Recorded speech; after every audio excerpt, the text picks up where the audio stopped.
తెలుగువారి మెగా పండుగ సంక్రాంతి సందర్భంగా సిఎంఆర్ జ్యువెలరీలో మెగా గోల్డ్ సేల్ ఆఫర్. గత 25 సంవత్సరాలుగా నగల వ్యాపారంలో విశ్వసనీయమైన బ్రాండ్ గా ప్రసిద్ధి చెందిన సిఎంఆర్ జ్యువెలరీలో సంక్రాంతి పండుగ సందర్భంగా అత్యంత నాణ్యమైన 916 హాల్మార్క్ బంగారు ఆభరణాలపై తరుగులో 50% వరకు తగ్గింపు పొందండి. ఈ ఆఫర్ సిఎంఆర్ జ్యువెలరీ వారి అన్ని షోరూంలలో జనవరి 4 నుండి జనవరి 16 వరకు లభిస్తుంది. సాంప్రదాయ మరియు అధునాతన నగల శ్రేణి కోసం నేడే మీ దగ్గరలోని సిఎంఆర్ జ్యువెలరీ షోరూమ్ కి విచ్చేయండి.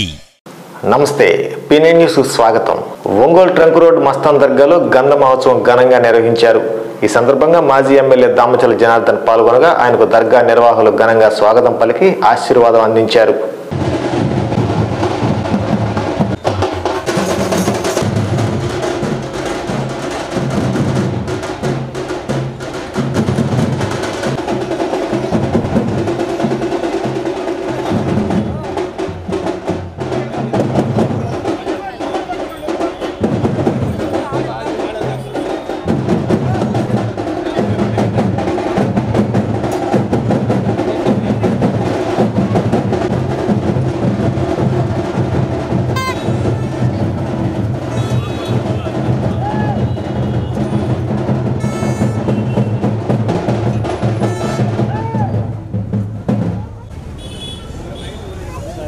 సైడ్కి చేద్దాం.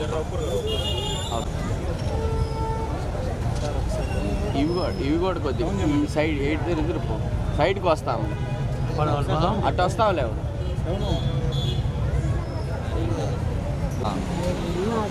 ఓకే, అయిపోయింది పూజ.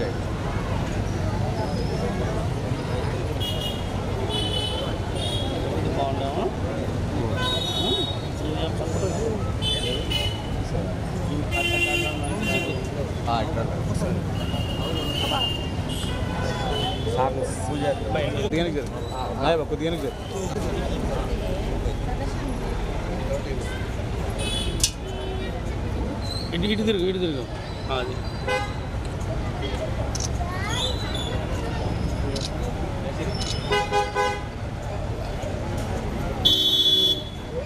ఒంగోలు ఫ్రెండ్స్ క్లబ్ ఆధ్వర్యంలో నగరంలో శోభాయాత్ర ఘనంగా నిర్వహించారు. గడియారవారి వీధిలోని అనంత కోదండరామ స్వామి ఆలయం నుండి ప్రారంభమైన యాత్ర గాంధీ రోడ్లోని గీతా మందిరం వరకు సాగింది. కన్నుల పండుగగా సాగిన ఈ యాత్రలో భక్తులు వందలాదిగా పాల్గొన్నారు.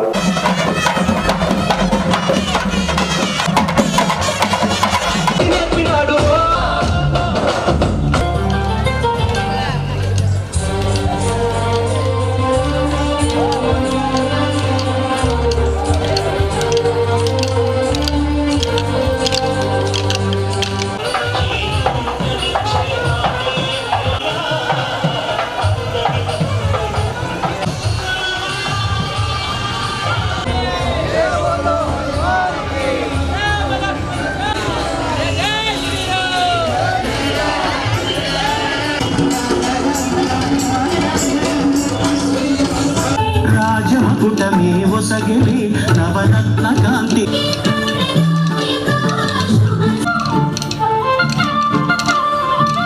రామ శాసనము తిరుగులేనిదని జలధిపోదు.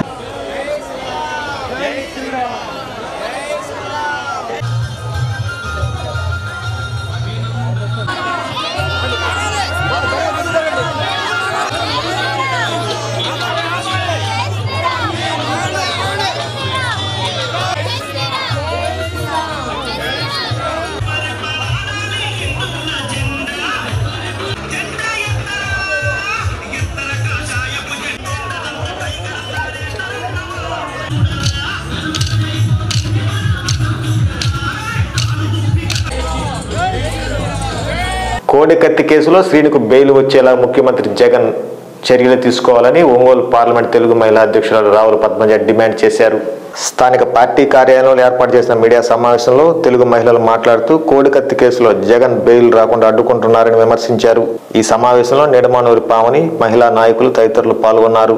అతనికి సంఘీభావంగా వాళ్ళ అమ్మ నిన్న విజయవాడలో దీక్ష చేస్తూ ఉంటే ఆ దీక్షని కూడా భగ్నం చేసి అరెస్ట్ చేయడానికి ప్రయత్నిస్తుంది ఈ దుష్ట ప్రభుత్వం. జగన్ ఏమో చెప్తా ఉంటాడు నేను దళితులకు మేనమామని అని చెప్పి. మరి ఆ రోజున విశాఖ విమానాశ్రయంలో చిన్న కోడికత్తో చిన్న 1 సెంటీమీటర్ కూడా జరిగినటువంటి గాయం, అసలు కనీసం రక్తం వచ్చిందో లేదో కూడా తెలియదు. దానికి హత్యా ప్రయత్నం చేశారని చెప్పి, దానికి విషం పూశారని చెప్పి, ఆంధ్ర పోలీసుల మీద తనకి నమ్మకం లేదని చెప్పి అక్కడి నుంచి తను ఫ్లైట్ ఎక్కి హైదరాబాద్ వెళ్ళి అక్కడ హాస్పిటల్లో చేరి 9 కుట్లు వేయించుకున్నాను అని చెప్పాడు. వేయించుకున్నానని చెప్పాడు. సెంటీమీటర్ కూడా లేని గాయానికి 9 కుట్లు ఎలా వేస్తారు? అసలు గాయం తగిలిందో లేదో కూడా ఎవరికి తెలియదు. కానీ 5 సంవత్సరాల నుంచి ఒక దళితుడు మాత్రం జైల్లో మగ్గిపోతూ ఉన్నాడు. కనీసం వాళ్ళకి ఈ రోజుకి దీక్ష చేయడానికి కూడా ఆంధ్రప్రదేశ్లో పర్మిషన్ లేదు, ఆ స్వేచ్ఛ కూడా లేదు. మరి ఆయనేమో దళితులకు మేనమామని చెప్తా ఉంటాడు. అదేమంటే అంబేద్కర్ విద్యా దీవెన పేరు మార్చి జగన్ పేరు పెట్టుకున్నాడు. మరి నాకు దళితుల మీద ఏమో ప్రేమ అని చెప్తాడు. మరి ఏంటి అన్యాయం అని చెప్పి ఈరోజు మేము ప్రశ్నిస్తూ ఉన్నాం. కాబట్టి మా ఆంధ్ర పోలీసుల మీద నమ్మకం లేదు, అది ఇది అని చెప్తా ఉన్నాడు. మరి తన అధికారంలోకి వచ్చి కూడా ఇప్పుడు దగ్గర 5 సంవత్సరాలు అవుతుంది. మరి 5 సంవత్సరాల నుంచి ఈ కేసును ఎందుకు నీరు కారుస్తున్నాడు అని చెప్పి మేము ఈ సందర్భంగా జగన్ రెడ్డి నేరుగా ప్రశ్నిస్తూ ఉన్నాం. అదేవిధంగా బాబాయ్ హత్య కేసు అని చెప్పాడు. ఆ రోజున చంద్రబాబు నాయుడు గారు హత్య చేయించాడని చెప్పాడు. మరి ఈ రోజున అధికారంలోకి వచ్చి 4.5 సంవత్సరాలు అయింది. ఆ సాక్షుల్ని, ఆ నిందితులను కూడా తనే కాపాడుతున్నటువంటి వైనం. ఇది జగన్ రెడ్డి నేరుగా ఒకసారి కోర్టుకు వెళ్తే సాక్ష్యం చెప్తే ఆ కేసు కొట్టేస్తారు. కానీ కనీసం తను కోర్టుకు వెళ్ళడానికి కూడా తీరిక లేకుండా ఏం చేస్తున్నాడని చెప్పి ఈ సందర్భంగా మేము అడుగుతూ ఉన్నాం. ఇట్లా దళితుల్ని ద్రోహం చేస్తూ, వాళ్ళని ఇలా అన్యాయానికి గురి చేస్తూ ఈ రోజున దళితులకు మేనమామ చెప్పుకోవటం ఎంతవరకు న్యాయం అని చెప్పి ఈ సందర్భంగా మేము ప్రశ్నిస్తూ త్వరగా ఆ కేసుని ఒక కొలికి తీసుకురావాలని చెప్పి ఇటువంటి దొంగ కేసులను ఇచ్చేయాలని చెప్పి మేము ఈ సందర్భంగా డిమాండ్ చేస్తూ ఉన్నాం. ప్రభుత్వం కానీ ప్రవర్తించేటటువంటి తీరు మనందరం కూడా గమనిస్తూ ఉన్నాము. అలాగే అధికారం కోసం అబద్ధాలు చెప్తూ తప్పులు చేయించి టీడీపీ మీద వేసి ఆ సానుభూతి తెచ్చుకుని అతను అధికారంలోకి రావడం మనందరం కూడా 2019లో గమనించాము. అందులో ఒకటి బాబాయ్ హత్య కేసు అయితే, రెండవది కోడికత్తి సీను. 5 సంవత్సరాల నుంచి కోడికత్తి సీను జైల్లో మగ్గిపోతూ ఒక్కసారి కూడా బెయిల్ ఇవ్వనీయకుండా చేస్తూ ఉంటే మరి ఎవరికైనా సరే ఆ తల్లి ఆవేదన ఎలా ఉంటుంది అనేది ప్రతి ఒక్క తల్లికి కూడా తెలుసు. మరి అలాంటి తల్లి ఈరోజు నా కొడుకు న్యాయం కావాలి అని చెప్పి ఆమె అతనికి సంఘీభావంగా ఈరోజు నిరాహార దీక్షకు కూర్చుంటే అతని తల్లి కానీ సోదరుడు కానీ వారిని కూడా ఎలాంటి ఇబ్బందులు పెట్టారు అనేది ఈరోజు ప్రజలందరూ కూడా గమనించాల్సిన అవసరం ఎంతైనా ఉంది. అలాగనే ప్రతి ఒక్క దళిత సోదరి మనందరూ కూడా గమనించాల్సిన విషయం ఎంతైనా అవసరం ఉంది అని చెప్పి ఈ సందర్భంగా చెప్తా ఉన్నాము. నీ రాజకీయ పబ్బం గడుపుకోవడం కోసం ఏదైతే నువ్వు అబద్ధాలు చెప్పించి నువ్వు గాయం చేయించుకుని అన్యాయంగా ఒక దళిత యువకుడిని జైల్లో పెట్టించి అతని జీవితమే నాశనం చేశావు అని చెప్పి ఈ జగన్ రెడ్డికి చెప్తా ఉన్నాము. కానీ ఈరోజు మేము చెప్పేది ఏంటంటే, తెలుగుదేశం పార్టీ తరఫున ఒకటే డిమాండ్ చేస్తూ ఉన్నాం జగన్మోహన్ రెడ్డికి, నువ్వు ఖచ్చితంగా కోర్టుకు వెళ్ళి సాక్ష్యం చెప్పి దళితుడైనటువంటి ఒక దళిత యువకుడైనటువంటి కోడికత్తి సీనుకి న్యాయం జరిగేలా చూడాలి అని చెప్పి చెప్తా ఉన్నాము. లేదంటే నువ్వు సాక్ష్యం ఎందుకు చెప్పట్లేదు అనేది ఈసారి ప్రతి ఒక్క ప్రజలు కూడా గమనిస్తూ ఉన్నారు.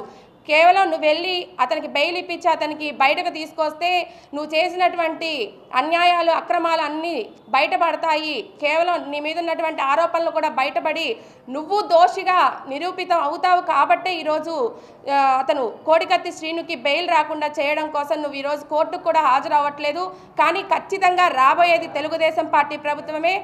తెలుగుదేశం పార్టీ అధికారంలోకి రాగానే నీ మీద ఉన్నటువంటి ఆరోపణలు కానీ నీ మీద ఖచ్చితంగా రుజువు చేస్తామని చెప్పి ఈ సందర్భంగా తెలియజేస్తా ఉన్నాం. వాళ్ళని తలలు నిమురుతూ ముద్దులు పెట్టుకుంటూ నేనున్నాను మీకు అండగా అని చెప్పేసి పోయి వాళ్ళ ఓట్లతోటి గెలిచి ఈరోజు ఎక్కడ చూసినా కూడా రాష్ట్రం మొత్తం మీద కూడా దళితుల్ని ఊసకోత కోచినటువంటి ప్రభుత్వం ఏదైనా ఉందంటే వైసీపీ ప్రభుత్వం, అందులో జగన్మోహన్ రెడ్డి అని చెప్పేసి చెప్పడానికి ఎలాంటి సందేహం లేదు. ప్రజా రక్షకుడుగా ఉండి ప్రజలను కాపాడాల్సినటువంటి ముఖ్యమంత్రి తాడిపల్లి ప్యాలెస్ దాటకుండా తాడిపల్లిలో పిల్లిలాగా ఇంట్లో కూర్చుంటూ 5 సంవత్సరాల నుంచి మేము ఒకటే అడుగుతూ ఉన్నాం. నీ కేసులకి జైలుకి డాక్టర్ సుధాకర్ గారు మాస్క్ అడిగినందుకు దళిత డాక్టర్ని చంపిన విషయం కూడా అందరికీ తెలిసిందే. ఈ వ్యక్తి రాగానే రాష్ట్రంలో ఎంతోమంది దళితులకు అన్యాయం జరిగింది. ఎంతోమంది దళిత ఉద్యోగస్తుల్ని చాలా హింస పెట్టారు. చాలా విధంగా దళితుల్ని హింసిస్తూనే ఉన్నారు. అయినా కూడా దళితులందరూ చూస్తూనే ఉంటారు. ఖచ్చితంగా కోడికత్తి శ్రీను విషయంలో వాళ్ళ అమ్మగారైనటువంటి వ్యక్తి దీక్ష చేస్తున్నారు. ఆమెకి ఖచ్చితంగా మేము సంఘీభావం తెలియజేస్తూ ఒక్క చిన్న చిన్న సాక్ష్యం చెప్తే అతను అంబేద్కర్ 125 అడుగుల విగ్రహం పెట్టావు, ఎందుకు? దళితులను ఎంతమందిని నాశనం చేసి నువ్వు అంబేద్కర్ 125 అడుగుల విగ్రహం తెలంగాణలో 150 కోట్లు అయితే ఇక్కడ 400 కోట్లు ఖర్చు పెట్టావు. దేనికి అయిందంత ఖర్చు? అవి మొత్తం కూడా దళితుల డబ్బు. ఈ దళితుల డబ్బును ఎందుకు నిర్వీర్యం చేశావు? ఏ దళితుల సంక్షేమానికి ఉపయోగపెట్టకూడదా? నువ్వెందుకు నీ జేబులో వేసుకున్నావు? 250 కోట్లు 300 కోట్ల దాకా నువ్వు జేబులో వేసుకున్నావు. కూడా అలాగే రోడ్ల మీద తిప్పి చంపేస్తావు. నీకు ఎక్కడ సానుభూతుంది? నిన్నైతే బొమ్మ ఒకటి అంబేద్కర్ బొమ్మను మట్టికి విగ్రహాన్ని పెట్టావు అంటే వాళ్ళ ఓట్ల కోసం. ఇది కరెక్ట్ కాదు. నువ్వు ఎంత హింసించావో బలిగిన వర్గాలను కానీ ఎవరినైనా కానీ నువ్వు ఎంత హింసించావో, సీన్ని కానీ మా సుధాకర్ని కానీ చాలామంది పేరు చెప్పుకుంటా పోతే ఇది మొత్తం కూడా వాళ్ళ ఉసురు కొట్టి వాళ్ళందరూ కూడా 60 రోజుల్లో నీవు ఎలక్షన్కి ఎదురు చూస్తున్నారు. నీకు గుణపాఠం చెప్పి నిన్ను ఇంటికి పోవటానికి, నీకు స్వాగతం చెప్పడానికి ఎదురు చూస్తున్నారు. వాళ్ళ ఉసురు కొట్టుంది, నిన్ను ఓడిస్తారు. మహిళల ఆర్థిక అభివృద్ధి కొరకు మహిళల రుణగ్రహీత అకౌంట్లకు సబ్సిడీ రుణ సౌకర్యం కల్పించి ఆదుకోవాలని, మహిళల కోసం ప్రత్యేకంగా మహిళా కార్పొరేషన్ ఏర్పాటు చేయాలని ముస్లిం జాగరణ మంచ్ మహిళా అధ్యక్షురాలు షేక్ హుసేన్ బి డిమాండ్ చేశారు. స్థానిక ప్రకాశం భవన్ వద్ద మహిళా గర్జన ర్యాలీ నిర్వహించారు.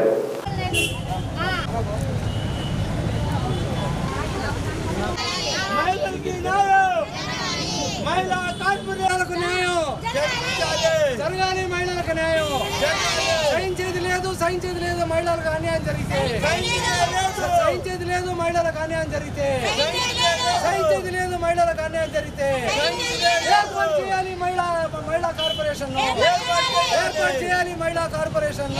తప్ప వాళ్ళదే చూస్తున్నారు. ఇతరులు బీసీ ఉంది, మైనార్టీ ఉంది, వీళ్ళకి అందరికంటూ ఏ పథకాలు లేవు. లేడీస్కి ఏదైతే ఉపాధి కల్పించామనంటే డైరెక్ట్గా బ్యాంకు లింకు లేకుండా అమ్మఒడి ఏదైతే పడుతుందో అలాగే వీళ్ళకి ఉపాధి కల్పించేటట్టుగా ప్రభుత్వాన్ని కోరుకుంటున్నాం. అలాగే ప్రేమ పేరుతో మోసం చేసే వాళ్ళని కఠినంగా శిక్షించాలి. పెళ్ళికి వచ్చేటప్పటికి కులాలు మతాలు పెడతారు. సాఫ్ట్వేర్ జాబులు చేసే వాళ్ళకి మహిళలు ఏమీ లేని వాళ్ళు పనికి రాకూడదు. ఇలాంటి వాళ్ళని కఠినంగా శిక్షించాలని కోరుతున్నాను. ఎందుకంటే వీళ్ళే ఏ కాటికి వచ్చినా కూడా ప్రతి ఒక్క మహిళని ఎంత చిన్నతనంగా చూస్తున్నారంటే అలా చిన్నతనంగా మాకు అమ్మ నాన్న కని పెంచి ఒక మగుడి ఇంటికి పంపిస్తే వాళ్ళు కొడితే మేము ఎవరి దగ్గరికి వెళ్తాం? ఒక పోలీస్ దగ్గరికి వెళ్తాం. అదే పోలీసు వాళ్ళు మా బాధను వినట్లేదు, ఎవరు వినట్లేదు. అది ఓపికగా విని మమ్మల్ని అంటే ఒక పరిష్కారం చేయాలని కోరుతున్నాము. ప్రతి ఒక్క ఇప్పుడు గిద్దలూరు ఉంది, గిద్దలూరు నుంచి ఇక్కడికి రావాలంటే 8 గంటల జర్నీ. అది ఆ 8 గంటల కన్నా జర్నీ చేసే కదా అక్కడ ఒక కేటాయిస్తే దిశ పోలీస్ స్టేషన్ వాళ్ళకు కూడా బాగుంటుందని కోరుకుంటున్నాము. పింఛన్ ఏదైతే ఉందో వీళ్ళకి ఒక్క పింఛనే వస్తుంది, స్థలాలు అనేది లేవు. ఆ స్థలాలు అనేది కావాలి మాకు. లోన్లు అనేది డైరెక్ట్ మా అమ్మఒడి ఎలా పడుతుందో అలాగే మా అకౌంట్లోకి పడాలి అని ప్రభుత్వం. చట్టాలు సరిగా అమలు కావటం లేదు. 21 రోజుల్లో ఎవరైతే అత్యాచారం నిందితులున్నారో వాళ్ళపై కఠినంగా శిక్షలు పడి చర్యలు తీసుకుంటే కానీ ఈ చట్టాలు అమలవుతాయని నేను ఈ సందర్భంగా తెలియజేస్తూ దిశ చట్టాన్ని, పోక్సో చట్టాన్ని సక్రమంగా అమలు చేయడానికి 21 రోజుల్లో ప్రత్యేక కోర్టును ఏర్పాటు చేసి మహిళల కోసం ప్రత్యేక కోర్టు ఏర్పాటు చేసి శిక్షలు పడే విధంగా చర్యలు తీసుకోవాలని డిమాండ్ చేస్తున్నాము. అదేవిధంగా మహిళా సాంస్కృతిక భవన్ను ఏర్పాటు చేయాలని, తదితర సమస్యల డిమాండ్లతోటి చేయాలని, అదేవిధంగా మహిళలకి పెన్షన్ రావడం లేదు. అన్ని ప్రభుత్వాలు మారుతున్నాయి కానీ ప్రతి పార్టీల ప్రభుత్వాలు కూడా మేమందరం కూడా ఏ పార్టీకి చెందిన మనుషులం కాము, మేము ప్రజల మనుషులము. ఇళ్ల స్థలాలు కానీ ఎవరు కూడా ఇచ్చింది లేదు, చచ్చింది లేదు. ఎవరు కూడా ఇళ్ల స్థలాలు ఇచ్చింది లేదు. మాకు ఇల్లు కావాలి సార్, మా ఆస్తులు లేదు, అంచలు వాళ్ళు మాకు ఉండటానికి ఒక కొంప కావాలా, ఒక నీడ కావాలా. అదే మేము కోరుకునేది, ఏది కోరుకోవటంలా. మాకు పింఛన్ తప్ప ఏది రావటం లేదు సార్. మాకు ఆ లోన్లు అంటారు, ఈ లోన్లు అంటారు, ఏ లోన్లు రావటం, ఏ స్థలాలు రావటంలా. మాకు వచ్చేది ఇల్లు కావాలా. పెట్టుకుంటే అర్జీ ఇస్తున్నాము, వస్తున్నాయమ్మా అంటారు. ఎప్పుడు వస్తాయి? ప్రభుత్వం 22 సంవత్సరాల నుంచి పెళ్లి ఒక్క లేదు, ఒక్క ప్రభుత్వం మారలా. మేము కోడికత్తి కేసులో ముఖ్యమంత్రి జగన్ కోర్టుకు వచ్చి సాక్ష్యం చెప్పాలని దళిత సంఘ నాయకులు డిమాండ్ చేశారు. దీక్ష చేస్తున్న శ్రీను తల్లిని సోదరుని అరెస్టుకు నిరసనగా స్థానిక కలెక్టరేట్ వద్ద మాల మహానాడు ఆధ్వర్యంలో నిరసన దీక్ష చేపట్టారు.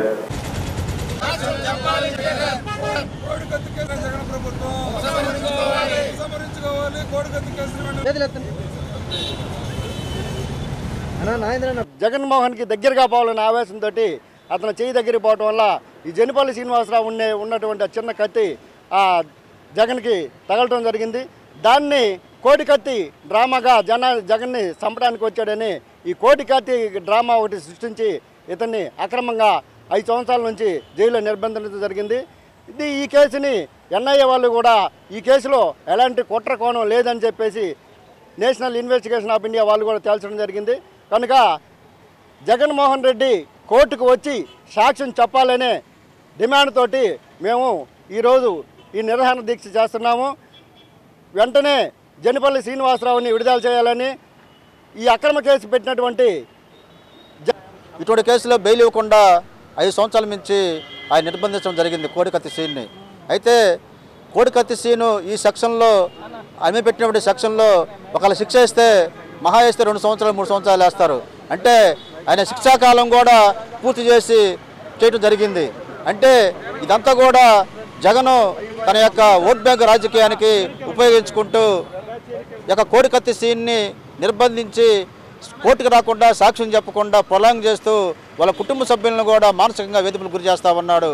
నేను దళిత సంఘ ఐక్యత నుంచి మేము డిమాండ్ చేసేది ఏంటంటే ఖచ్చితంగా జగను కోర్టుకు వచ్చి తన యొక్క సాక్ష్యాన్ని వాంగ్మూలాన్ని ఇవ్వాల్సిందని ఈ సందర్భంగా తెలియజేస్తూ దుర్మార్గమైనటువంటి ఆలోచన విధానాన్ని విడనాడకపోతే అంబేద్కర్ వాదులు దళితుల మీద ఈ రకమైనటువంటి ఒక రాజరిక పాలన కొనసాగిస్తూ చట్టాలని వ్యవస్థల మొత్తాన్ని కూడా ధ్వంసం చేస్తూ ఈరోజు దళిత వ్యతిరేకిగా ఈరోజు నువ్వు మిగిలిపోయావన్నది కోడికత్తి సీను కేసే సాక్ష్యం అని చెప్పి సందర్భంగా తెలియజేస్తూ భవిష్యత్తులో నీకు రాజకీయ భిక్ష పెట్టింది దళితులే, రాజకీయంగా నీ రాజకీయ వ్యవస్థని రేపు ప్రతిఘటనతోటే నిన్ను ఇంటికి పంపడానికి కూడా దళితులు సిద్ధపడతారని. ఎన్ఐఏ కుట్రకోణం లేదని కుట్రకోణం అంటూ ఏదైనా ఉంటే జగన్మోహన్ రెడ్డి వైఎస్ఆర్ పార్టీదే కోడికత్తి కేసులో కుట్రకోణం ఉంది. ఈ కేసులో స్టే తెచ్చుకున్నాడు జగన్ కోర్టు చుట్టూ పోకుండా.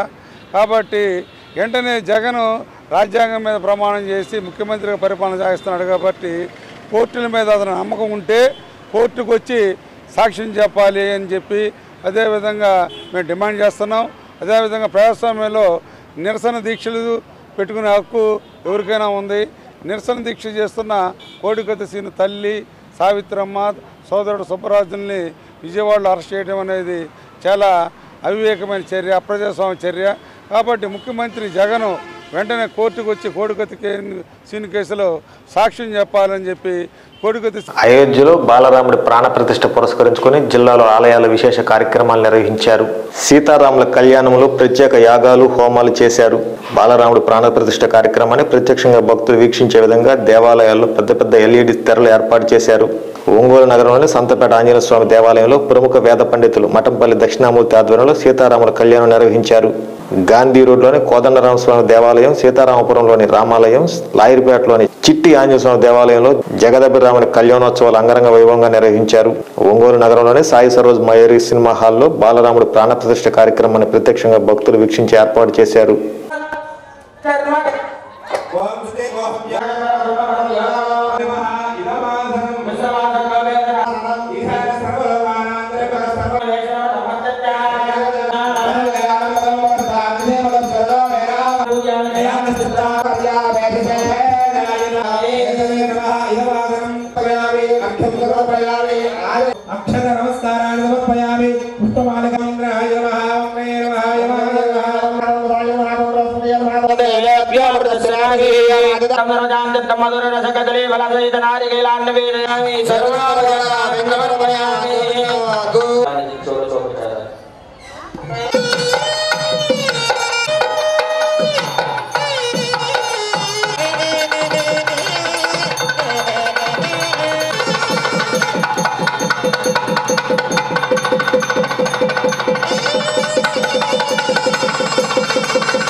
చక్రము అర్థంతరంలో అర్ధగం दक्षिणम् अपरं गदोदे जीर्णन्दगादस्तात्मासिगिरन्दरे स्मितरे स्त्राः विद्धाविद्धादेशात्प्रयादादिन्द्रो भयात् लक्ष्मीराष्ट्रस्ययामुखे दयामासकं सृजामसे यस्तान्ताय कल्याणनिधये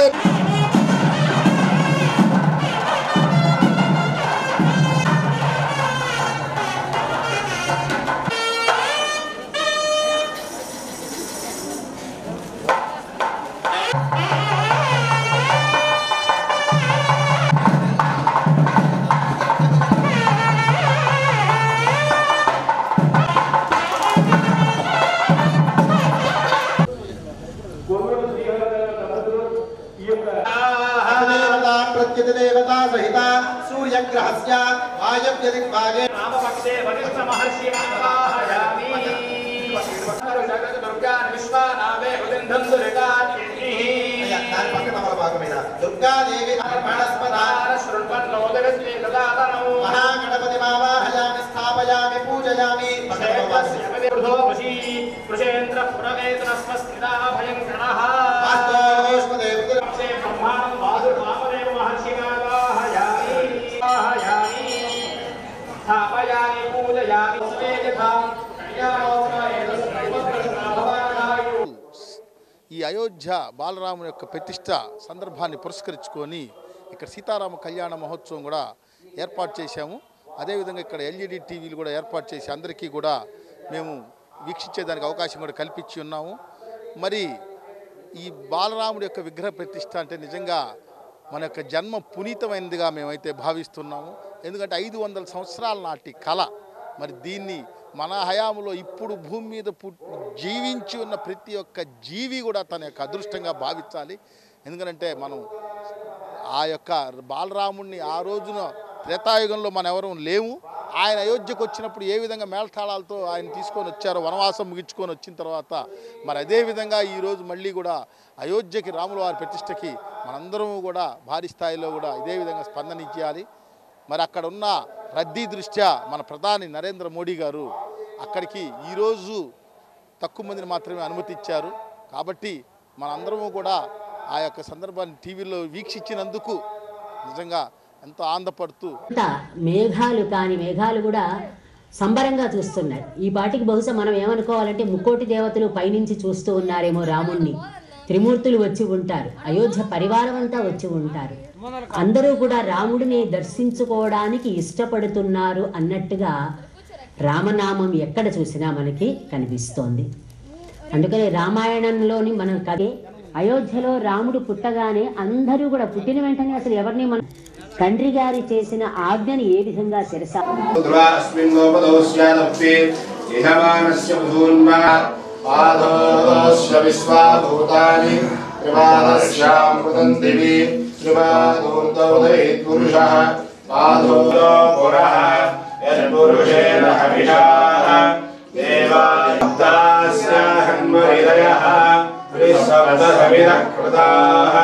एवायज्ञं वन्वानाम् अवज्ञादस्वादायन्तायः यत्पुरुषं यदुः अनिधाम्यकल्पयन् मुखङ्गिमस्यतो प्रध्यां शूद्रो अजायतः चन्द्रमान्यासन् ते हनागम् विश्वकर्मणः समवत्तदादि तस्य त्वष्टा विदरूपमेति अमेवं विद्वानमुदयः भवति नान्यः पन्थिष्यते लक्ष्मीश्च पत्योः अहोरात्रे भाश्वे नक्षिनो व्याप्तम् इष्टम् अश्वपूर्वां वरमध्यां हस्तिनाथः प्रबोधिनीं श्रियं देवीमुपह्वं तां पद्मिनीं शरणमहं प्रपद्ये लक्ष्मीः वनस्पतिस्तवक्षोदविमरणं श्रियं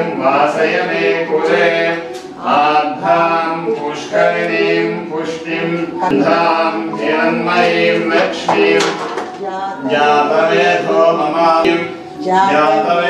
ममावह तामावह जातवेश्यां विरञ्जं प्रभूतं गावो दाश्यो स्वाहां विन्धेयं पुरुषान् समाधरन् मेधिनी देवी वसुन्धरा सद्वसुधसर्पितॄणां स्तोत्रं विष्णुर्मनः देवी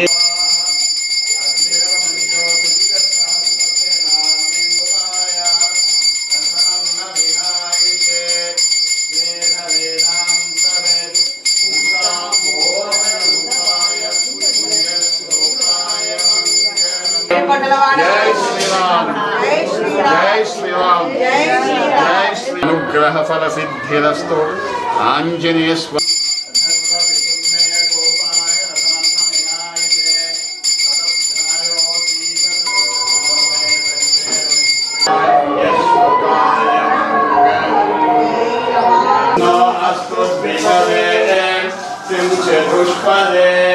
ओम श्रावणश्चनीश्च यमो राजा भ्रमणा विपुनातुमान् यातमेतशुभः च विश्वावसून्यामरात्वन्नः त्वं हिमन्यो अभिभूचोजा स्वयं विस्सहावानस्मान् स्वयं देहि अभागसन्न भवरे एतो अस्मिन् स्वातनोद्धरधेय यमेहिषितामरुद्वः विघ्नेशव आयुधा संसिसः उग्रसायक सहो विवश्य विभूत उत्तमोभयं समाकृतमस्मभ्यं दत्तां वरुणश्च मन्योतां अन्वनाघादन्वना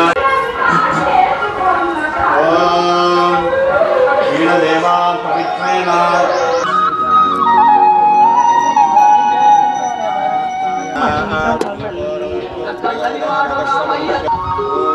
हिरण्यवर्णां हरिणीं सुवर्णरजतस्रजां चन्द्रां हिरण्यवर्णये श्रीर्वादेवीं आं सुस्मृतां हिरण्यप्राकारां मात्रान् वरन्तीं दत्तां दत्पैमलां ज्येष्ठां लक्ष्मीनाथयाम्यहम् अबोधमसवन्दित्यधर्मसावेनं तत्श्रियां धीयजयपदयापदीः दश्चरधरो जना देवी वासवी ब्रह्मवचसपितॄणां स्तोत्रं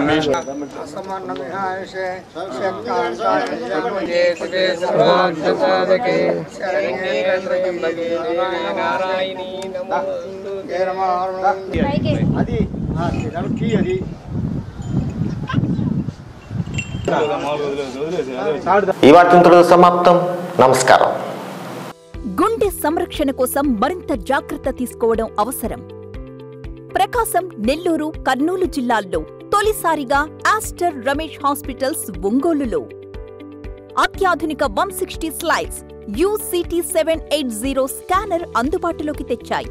computerised tomography, coronary angiography, CTCA దీనివల్ల సాధ్యమవుతుంది. CTCA పరీక్ష వల్ల గుండెకు రక్త సరఫరా చేసే కరోనరీ ఆర్టరీస్ కి జబ్బు చేసిందేమో తెలుసుకోవచ్చు.